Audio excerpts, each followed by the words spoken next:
ઔદ્યોગિક નગરી ગાંધીધામ ખાતે એક્સપોનું આયોજન કરાયું હતું। એક્સપોનું ઉદ્ઘાટન મંત્રીના હસ્તે કરાયું હતું। દર વર્ષની જેમ આ વર્ષે પણ વાઇબ્રન્ટ કચ્છ અંતર્ગત એક્સપોનું આયોજન કરાયું હતું।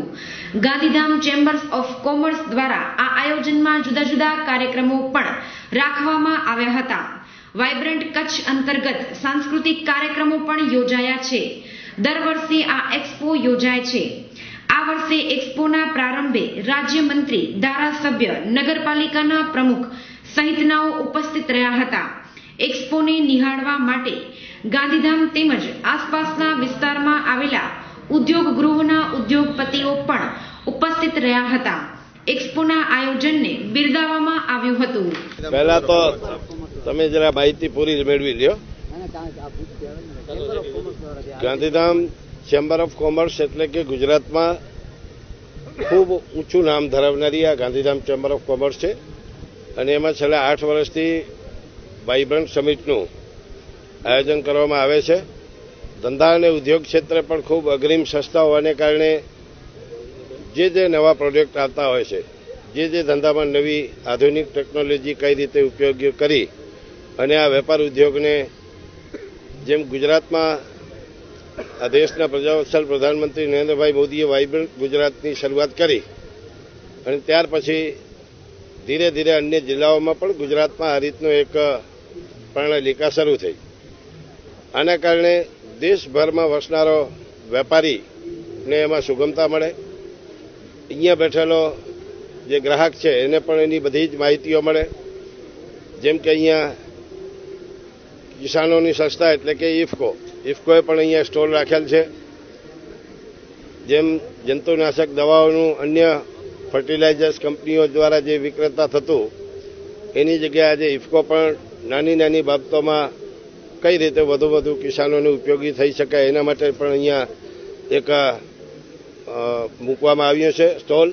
હિન્દુસ્તાનમાં એવા મેજર પોર્ટ એક જ જિલ્લાને 2 ભાગ્યે જ મળતા હોય, જે આપણે કચ્છી લોકો ભાગ્યશાળી છીએ કે 1600 કિલોમીટરના દરિયા કિનારામાં 450 કિલોમીટર કચ્છનો દરિયા કિનારો આવેલો છે અને એમાં કંડલા અને મુન્દ્રા જેવા મેજર પોર્ટ્સ અહીંયા હોવાને કારણે દેશભરમાં માલની હેરફેર કરવામાં આપણે મોખરાનું સ્થાન ધરાવીએ છીએ। આ રીતના અનેક બાબતોને ધ્યાને લઈ અને ગાંધીધામ ચેમ્બર ઓફ કોમર્સ દ્વારા જે ટ્રેડ ફેરનું આજે ખુલ્લું મૂકવામાં આવ્યું છે, 3 દિવસનું આ ટ્રેડ ફેર છે। એમાં દેશ અને દુનિયામાંથી વેપારીઓ અહીંયા આવી અને કંઈક નવું આપણને આપશે એમાં શંકાને સ્થાન નથી। હું મારી રાજ્યના ગતિશીલ ગુજરાતના લાડીલા મુખ્યમંત્રી બેન શ્રી આનંદીબેનના મુખ્યમંત્રીશ્રીના સંસદીય સચિવ તરીકે હું રાજ્ય સરકાર વતીથી ચેમ્બરના પ્રમુખશ્રી અને એના તમામ પદાધિકારીઓ અને તમામ સંલગ્ન વેપારી બંધુઓને ખૂબ શુભેચ્છાઓ પાઠવું છું। મુખ્ય હેતુ કચ્છમાં જે ઇન્ડસ્ટ્રીઝ ડેવલપમેન્ટ થયું છે, ભૂકંપ પછીનો જે વિકાસ આપણા ત્યારના પ્રધાનમંત્રી શ્રી વાજપેયીજીએ જે સ્કીમો એક્સાઇઝની ને સેલટેક્સની મૂકી હતી, એના પછી જે વિકાસ થયો છે કચ્છમાં, એ વિકાસ અગ્રેસર ચાલુ રહે અને જે આપણા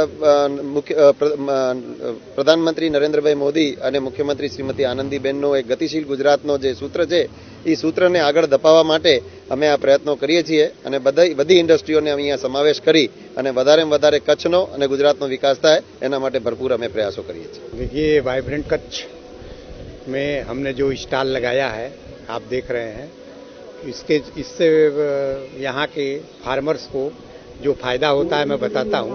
पहले थोड़ा सा हम संस्था के बारे में बता देंगे कि इफको संस्था जो है करीब 40,000 सोसाइटीज हैं संस्था में, और इन्हीं के थ्रू हम भारत के सभी फार्मर से जुड़े रहते हैं। ये पूरे देश में फैली हुई हैं। इन्हीं से हम अपना खाद का मार्केटिंग भी करते हैं और इनसे हम किसानों के पास पहुंचते हैं।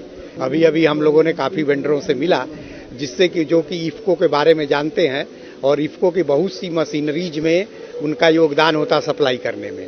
और यहाँ पर बहुत से खेरूत भाई लोग आते हैं, फार्मर्स आते हैं, उनके लिए हमने स्पेशल सेल बनाया है।